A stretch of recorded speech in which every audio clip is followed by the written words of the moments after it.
Apple की एक बात मुझे बहुत अच्छी लगती है, वो है ये कि वो आईपैड का जो उनका इकोसिस्टम है उसमें जो एयर एंड प्रो के बीच में जो डिफरेंस है उसको धीरे धीरे कम करते जा रहे हैं, क्योंकि वो एयर में भी अब आपको वो प्रो फीचर्स लाके देने की कोशिश कर रहे हैं जो कि आपको एक हायर प्राइस, एक हायर स्पेक डिवाइस में मिले। एंड मुझे ये बात अच्छी लगी। लेकिन iPad M3 में जो अपडेट्स देखे गए हैं, just not incremental updates. Yes, एक नया चिपसेट आपको मिल रहा है, लेकिन इकोसिस्टम की अगर बात करें, एयर सीरीज की बात करें, तो एक नया iPad आ गया है। एंड अगर आप अंडर 60,000 रुपीज कोई भी iPad या टैबलेट देख रहे हैं मार्केट में, तो ये आपको डेफिनेटली कंसिडर करना चाहिए, क्योंकि वो मैं आपको रिव्यू में बताऊंगा। हे गाइस, मैं हूं साइरस, आप देख रहे हैं fibre Hindi by India today, और ये है एक comprehensive review of the new iPad Air। And हमारे पास है इस वीडियो में द 13 इंच। Let's go. सबसे पहले तो यही बता दूं कि जब iPad Air लॉन्च हुआ था, डिजाइन को लेकर ऑनलाइन काफी कमेंट्स देखे गए थे। ट्विटर पे हो गया, फिर रेडिट पे हो गया, क्योंकि बहुत लोग कह रहे थे आपने एक नया iPad लॉन्च कर दिया लेकिन डिजाइन सेम रखा है। लेकिन मैं उन लोगों से एक सवाल पूछना चाहता हूं, अगर कोई चीज खराब नहीं है तो उसको चेंज करने की क्या जरूरत है?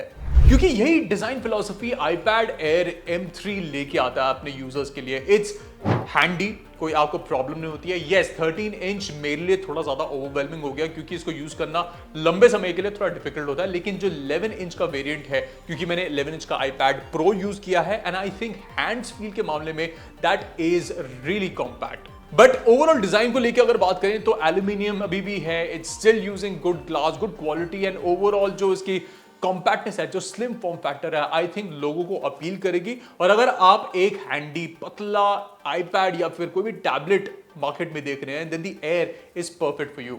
लेकिन वेट क्लास में आपको बताऊंगा ज्यादा कोई डिफरेंस है नहीं, हल्का सा 1 ग्राम हल्का हुआ है। यस, 1 ग्राम हल्का हुआ है M3। बट ओवरऑल अगर आप पुराने iPads में हैं सीरीज के, तो आपके लिए अपग्रेड आप जब करेंगे तो आपको हाथों में वो फील, वो जो लाइटनेस है, वो डेफिनेटली आपको थोड़ा डिफरेंस दिखाएगी। एंड अगर आप एक light weight compact form factor चाहते हैं अपने टैबलेट के लिए, then the air is a good option.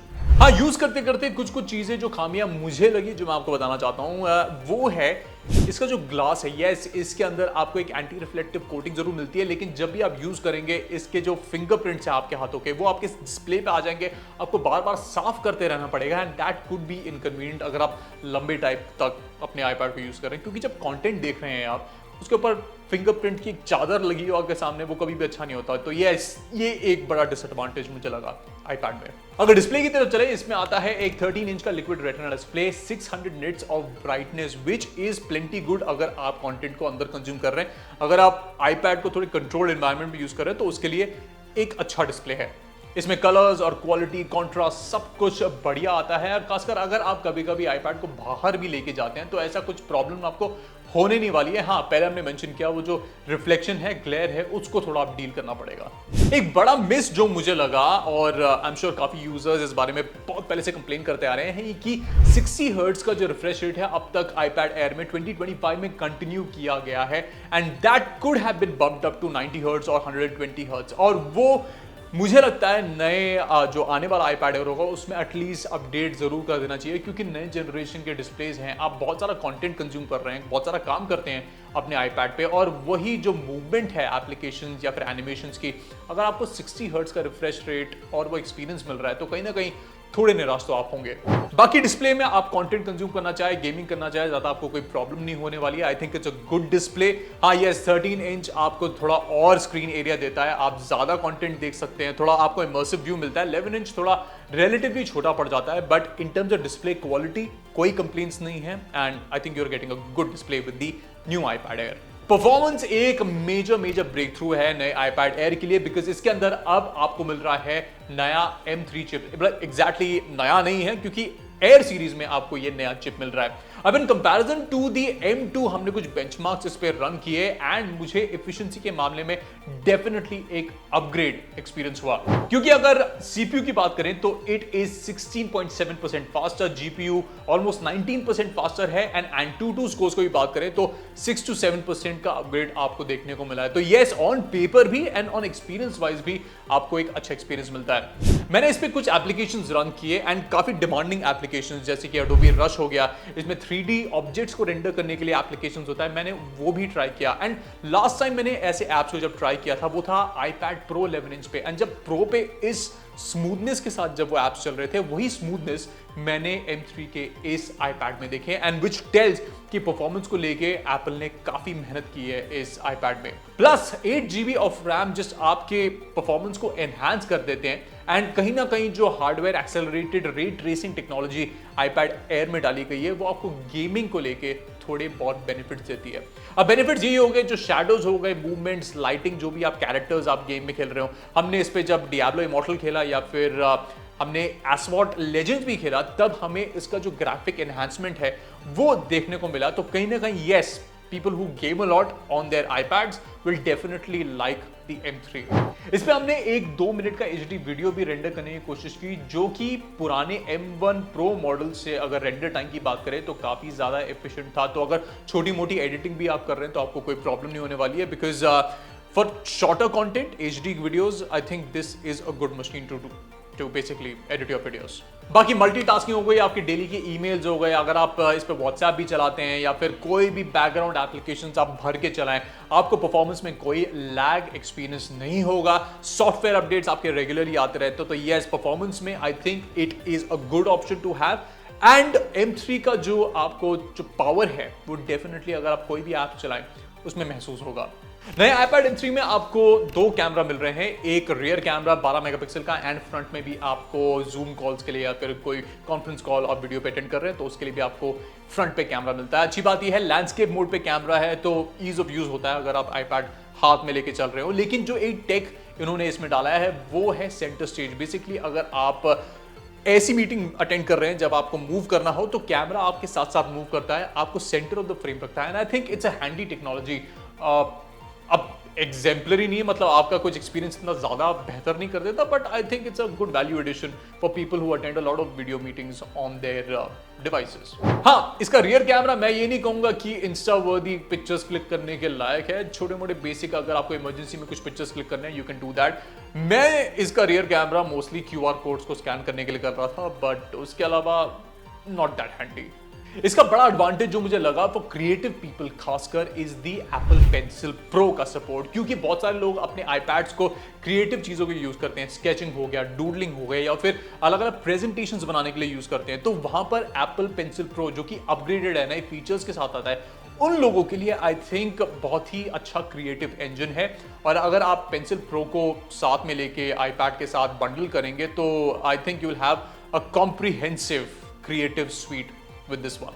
हाँ, मैंने जब यूज किया मुझे ऐसा कोई प्रॉब्लम नहीं हुई, बिकॉज मेरी क्रिएटिविटी इतनी कुछ अच्छी नहीं है। Basic sketching and basic doodling के लिए मैंने यूज किया, मुझे कोई भी इश्यूज नहीं हुए। मैं आसानी के साथ पेंसिल को यहाँ पर क्लिप ऑन करके रख सकता हूँ, जो कि मैग्नेटिकली अटैच हो जाता है एंड खोने के ज्यादा चांसेस नहीं है। लेकिन फिर भी जो एप्पल पेंसिल लोग खो देते हैं ना, I feel bad for them.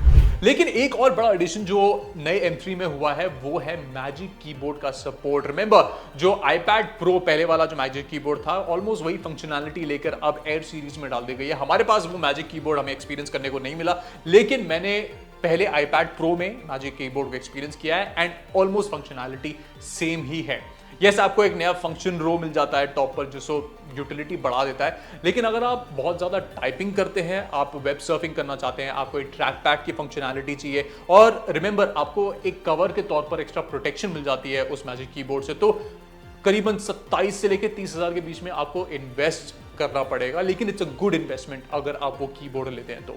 AI features को लेके काफी ज्यादा चर्चा रही है एप्पल के इकोसिस्टम में। एप्पल इंटेलिजेंस जो कि उनके आईफोन्स पे भी आता है, iPad में भी वैसे ही कुछ फीचर्स एप्पल ऑफर कर रहा है with the M3। Unfortunately we were not able to experience it on the new M3 chipset, because M3 जो पावर है वो आर्टिफिशियल इंटेलिजेंस के लिए परफेक्ट है। आपको इसमें क्या क्या AI फीचर्स बंडल मिलेंगे वो आप बाद में एक्सप्लोर कर पाएंगे, लेकिन आई think it is an efficient machine. और अब AI अगर आपके लिए इतना ही ज्यादा इंपॉर्टेंट फैक्टर है कि आपके iPad में AI होना ही चाहिए, देन तो आई फील आपको इतनी जल्दी एक्सपीरियंस करने को नहीं मिलेगा। थोड़ा वेट करना पड़ेगा जब पब्लिक वर्जन जो एप्पल इंटेलिजेंस का iPad OS इकोसिस्टम के लिए वो रिलीज हो जाए।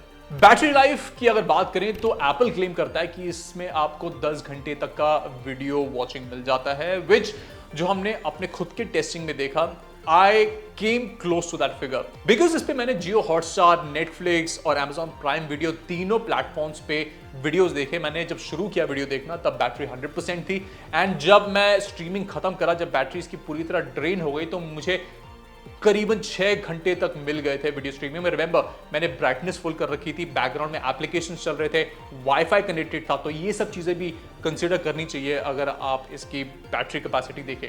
लेकिन 6 घंटे आपको वीडियो स्ट्रीमिंग मिल रही है, आई थिंक इट्स फैंटास्टिक। और अगर आप बैटरी बचाना भी चाहते हैं तो उसमें पावर सेविंग के काफी फीचर्स मिलते हैं, तो वो भी कर पाएंगे।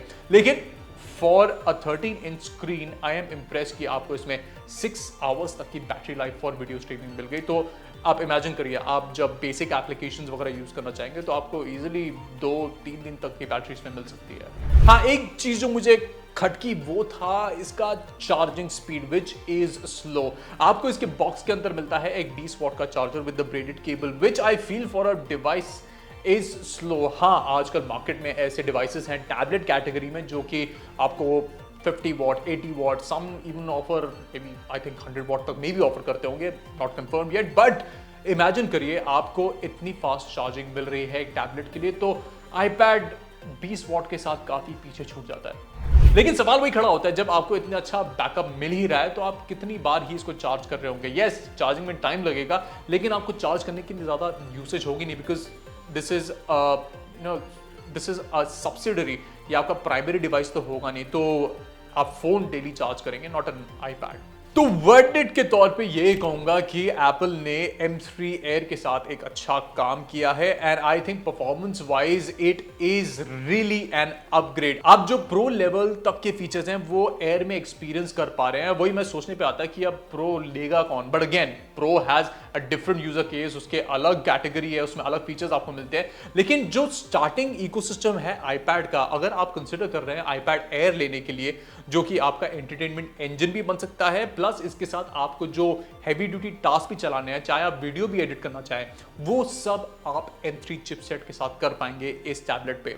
हाँ, साइज चॉइसेस थोड़े वेरी कर सकते हैं। मुझे पर्सनली लगा कि 13 इंच कुछ ज्यादा ही बड़ा है, खासकर जब मैं इसके साथ कवर यूज नहीं कर रहा था, कीबोर्ड यूज नहीं कर रहा था, तो might not be as handy compared to the 11 inch option जो कि मिलता है। 11 इंच हाथ में थोड़ा कॉम्पैक्ट लगता है, इजी टू कैरी है, थोड़ा लाइट वेट लगता है। तो अगर देयर आर पीपल जिनको बड़ी स्क्रीन वाला एक्सपीरियंस ज्यादा प्रायोरिटी में नहीं है, उनके लिए 11 इंच शुड बी आइडियल। बाकी स्टार्टिंग प्राइस है इसकी around 59,900 which I feel is good enough. अगर आप 13 इंच वेरिएंट चाहते हैं तो ऑलमोस्ट 80,000 तक आपको खर्च करना पड़ेगा। स्टोरेज वेरिएंट्स भी डिफरेंट है, वो आप अपने प्रेफरेंस के ऊपर ले सकते हैं। But I think the starting category में अगर आप आईपैड इकोसिस्टम में घुसना चाहते हैं तो this is a good machine to choose. वही हमारे फाइबर रेटिंग में हम देंगे आईपैड एयर M3 13 इंच को a solid 8 which I feel is pretty good for a tablet category gadget. But you can let us know in the comment section आपको क्या लगता है नए आईपैड एयर के बारे में, हमें प्लीज कमेंट से बताइए। इफ यू फील कि कंपटीशन अभी बेटर है तो या you can always tell us that. Let us know in the comments. We'll be back with more tech right here on Fiber Hindi. Till then, stay tuned. This is Cyrus signing off.